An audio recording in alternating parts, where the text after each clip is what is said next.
Hello students, once again welcome to the my channel. एक बार फिर आप सभी का मेरे चैनल पर स्वागत है। आज हम सेंट्रल डोग्मा और टेमनिज्म के बारे में बात करेंगे। सेंट्रल डोग्मा अपने आप में एक बहुत ही महत्वपूर्ण टॉपिक रह जाता है, क्योंकि एक तरह से ये जो मॉलिक्यूलर बेसिस है इनहेरिटेंस का, उसकी बैकबोन की तरह है। बहुत ही माना हुआ सिद्धांत है। तो चलिए बात करते हैं सेंट्रल डोग्मा की। मैं सेल्फ हर्षवर्धन जोशी। तो सबसे पहले हम देखेंगे सेंट्रल डोग्मा का introduction. This theory was proposed in 1958 1998 by Francis Crick के द्वारा दी गई। फ्रांसिस से पहले हमने डीएनए के जो मॉडल की बात की थी, फ्रांसिस एंड क्रिक मॉडल, तो ये वही वॉटसन एंड क्रिक मॉडल, तो ये वही क्रिक है जिन्होंने डीएनए की खोज की थी वॉटसन के साथ मिलकर। तो मैंने लिखा है discoverer of the structure of DNA, जो डबल हेलिकल स्ट्रक्चर दी थी इन्होंने बी डीएनए की, तो ये वही फ्रांसिस कॉम्पटन क्रिक। इनका पूरा नाम यहाँ पर मैंने लिखा है, फ्रांसिस हैरी कॉम्पटन क्रिक, ये यहाँ पर है। ये इनकी थोड़ी डिटेल है, कहाँ पर इनकी बर्थ हुई, कहाँ पर इनकी डेथ हुई, और ये खुद जो फ्रांसिस क्रिक है वो है। तो इसके बाद ही was jointly awarded the 1962 Nobel prize in physiology और medicine with the James Watson and Maurice Wilkins for their discovery of concerning the molecular structure of nucleic acid and its significance for information transfer in living material। जो इन्होंने DNA की structure की discovery की थी, उसके लिए इन्होंने जो इनको जॉइंटली अवार्ड दिया था नोबेल प्राइज़ का 1962 के अंदर, और मेडिसिन एंड फिजियोलॉजी के अंदर जेम्स वॉटसन और विल्किंस के साथ मेडिसिन और फिजियोलॉजी के अंदर इनको नोबेल प्राइज़ मिला था 1962 में। तो ये जो फ्रांसिस क्रिक है, इन्होंने 1958 के अंदर सेंट्रल डोग्मा की थ्योरी प्रपोज की थी। अब सेंट्रल डोग्मा क्या है वो देखिए। The interaction between nucleic acid and protein is known as central dogma. जो प्रोटीन्स और न्यूक्लिक एसिड के बीच इंट्रैक्शन होता है, क्या संबंध होता है, उसे हम सेंट्रल डोग्मा कहते हैं। अब ये थ्योरी क्या बताती है हमें? This theory explains how protein synthesis is controlled by nucleic acid. यानी प्रोटीन सिंथेसिस जो कि साइटोप्लाज्म में होती है राइबोसोम पर, वो न्यूक्लिक एसिड जो कि न्यूक्लियस में प्रेजेंट होता है उसके द्वारा कैसे कंट्रोल होती है। जो हमारे दो न्यूक्लिक एसिड है हमारे पास, डीएनए और आरएनए, तो उसके द्वारा जो प्रोटीन सिंथेसिस है वो कैसे कंट्रोल होती है। तो लोगों ने पूछा फ्रांसिस क्रिक से कि आप कह रहे हैं कि जो न्यूक्लिक एसिड है वो कंट्रोल करते हैं, कैसे कंट्रोल करते हैं प्रोटीन सिंथेसिस को। तो फ्रांसिस क्रिक ने इन्हें बताया कि एक तरफ हम देखें, on the one hand DNA replicate itself, यानी डीएनए अपने आप की प्रतिकृति करता है, खुद प्रतिकृतिकरण करता है, अपनी एक कॉपी तैयार करता है। And on the other hand it also controls the synthesis of all type genetic RNA and non genetic RNA also. एक तरफ तो खुद की प्रतिकृति करता है, और दूसरी तरफ जो दूसरे आरएनए हैं, जेनेटिक और नॉन जेनेटिक आरएनए, उनके जो फॉर्मेशन है, उनकी सिंथेसिस है, उसको भी डीएनए कंट्रोल करता है। These RNA participate in the synthesis of specific protein। और ये जो आरएनए हैं वो प्रोटीन सिंथेसिस में पार्टिसिपेट करते हैं। टीआरएनए, आरआरएनए और एमआरएनए, जो तीनों नॉन जेनेटिक आरएनए हैं, वो मिलकर प्रोटीन सिंथेसिस करते हैं हमारी बॉडी के अंदर। तो thus according to the central dogma, information flow is one direction only। This information is transferred from DNA to mRNA, and then this information is translated as protein by mRNA. इस प्रकार central dogma के अनुसार जो information है protein synthesis की, या हम कहें जेनेटिक इंफॉर्मेशन है, वो एक ही डायरेक्शन के अंदर फ्लो होती है। सबसे पहले डीएनए के अंदर इंफॉर्मेशन है, डीएनए से ये आएगी ट्रांसक्रिप्शन के द्वारा आरएनए के अंदर, आरएनए से ट्रांसलेशन के द्वारा प्रोटीन के अंदर। तो अब डीएनए में जो कोडिंग है क्रिप्टोग्राम के रूप में, वो उसकी कॉम्प्लीमेंट्री कोड बनेंगे आरएनए के ऊपर, और डीएनए की सिंथेसिस करता आरएनए की सिंथेसिस करता है डीएनए ट्रांसक्रिप्शन के द्वारा, और जो कोड डीएनए ने आरएनए को दिए उन्हीं कोड को ट्रांसलेट करके आरएनए प्रोटीन्स बनाते हैं।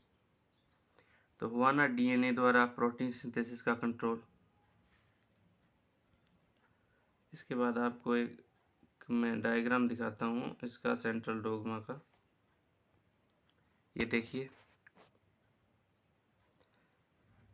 जो डीएनए है वो सेल्फ रेप्लिकेट होता है डीएनए पॉलीमरेज एंजाइम के द्वारा, फिर ट्रांसक्रिप्शन यानी डीएनए आरएनए की फॉर्मेशन करता है आरएनए पॉलीमरेज एंजाइम के द्वारा, फिर राइबोसोम के ऊपर ट्रांसलेशन करता है, प्रोटीन बनाता है।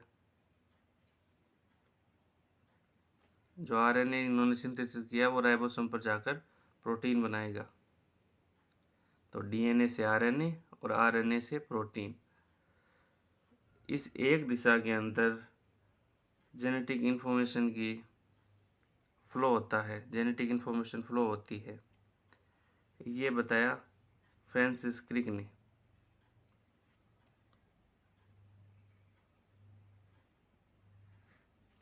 इसके बाद reverse transcription. Reverse transcription is the enzyme mediated synthesis of DNA molecule from an RNA template। Reverse transcription है वो एक एंजाइम मेडिएटेड प्रोसेस है जिसके द्वारा आरएनए के टेम्पलेट पर डीएनए का निर्माण होता है। अभी हमने पढ़ा कि डीएनए ट्रांसक्रिप्शन द्वारा आरएनए का निर्माण करता है, पर रिवर्स ट्रांसक्रिप्शन एक ऐसी प्रोसेस है जिसके अंदर जो डीएनए मॉलिक्यूल है उसका निर्माण आरएनए टेम्पलेट पर होता है। तो इसकी डिस्कवरी किसने की थी? Evidence for the synthesis of DNA on RNA template in Ross sarcoma virus was obtained in 1970 by US scientists Howard Martin Tamin and David Baltimore in two different laboratories। ये जो दो साइंटिस्ट है, एक तो है Howard Martin Temin and David Baltimore, ये दो अलग अलग लेबोरेटरीज में काम कर रहे थे, और इन दोनों ने रोस सार्कोमा जो वायरस है उसके अंदर इस रिवर्स ट्रांसक्रिप्शन की खोज की, यानी इस वायरस के अंदर आरएनए के टेम्पलेट पर डीएनए की सिंथेसिस हो रही थी।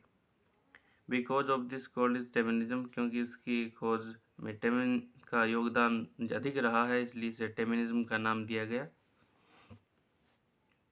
This discovery was considered important for cancer disease information। जो कैंसर की डिजीज है उसके लिए ये जो डिस्कवरी थी इनकी बहुत ही इम्पोर्टेंट थी। Therefore, Tamin and Baltimore and another, the third American scientist in London, Renato Wleko, also engaged in this work, received 1975 Nobel Prize in Medicine। तो इनकी जो ये डिस्कवरी थी रिवर्स ट्रांसक्रिप्शन की, कि भाई आरएनए के टेम्पलेट पर डीएनए की फॉर्मेशन भी हो सकती है। जो रिवर्स ट्रांसक्रिप्टेज एंजाइम है उसकी उपस्थिति के अंदर आरएनए के टेम्पलेट पर डीएनए की फॉर्मेशन हो सकती है, ये इन्होंने बताया। तो ये जो इनकी खोज थी ये कई बीमारियों को हल करने के अंदर, उनके इलाज ढूंढने के अंदर बहुत ही हम कहें इम्पोर्टेंट साबित हुई। तो इनको जो 1975 का नोबेल प्राइज़ है मेडिसिन का वो मिला, और इनके साथ टेमिन और बाल्टीमोर के साथ एक और वैज्ञानिक थे रेनेटो डब्लको, जो भी इस कार्य में व्यस्त थे। यानी इन्होंने भी इस कार्य के अंदर जो टेमिनिज्म है, रिवर्स ट्रांसक्रिप्शन है, इन पर डिस्कवरी की थी, इसी कार्य के अंदर लगे हुए थे। इनको भी साथ में नोबेल प्राइज़ मिला। तो 3 लोगों का महत्वपूर्ण योगदान है इसके अंदर, Howard Martin Temin, David Baltimore और रेनेटो डल्बेको।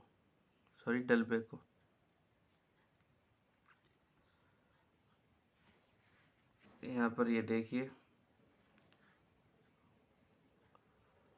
सबसे पहले तो सेंट्रल डोगमा देखिए, डीएनए से आरएनए, आरएनए से प्रोटीन। ये हो गया इन्फॉर्मेशन का यूनिडायरेक्शन फ्लो, सेंट्रल डोगमा। और ये हो गया रिवर्स ट्रांसक्रिप्शन।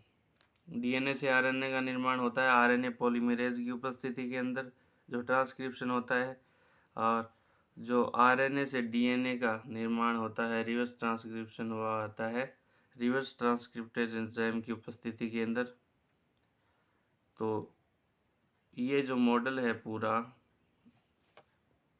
डीएनए से आरएनए और आरएनए से वापस डीएनए, रिवर्स ट्रांसक्रिप्शन को इंक्लूड करके इसको बाद में जो मॉडिफाइड सेंट्रल डोगमा है इसका नाम दिया गया।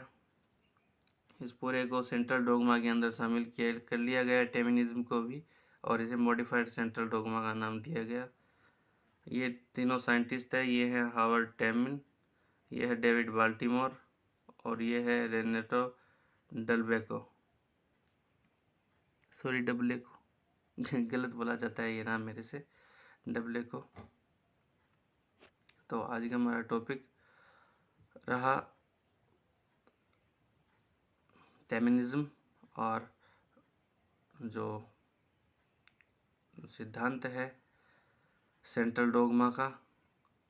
आई होप आप सबको समझ में आया होगा। फिर भी अगर कोई क्वेश्चन हो आप पूछ सकते हैं मुझे कमेंट के माध्यम से। Thank you for watching my video and my channel.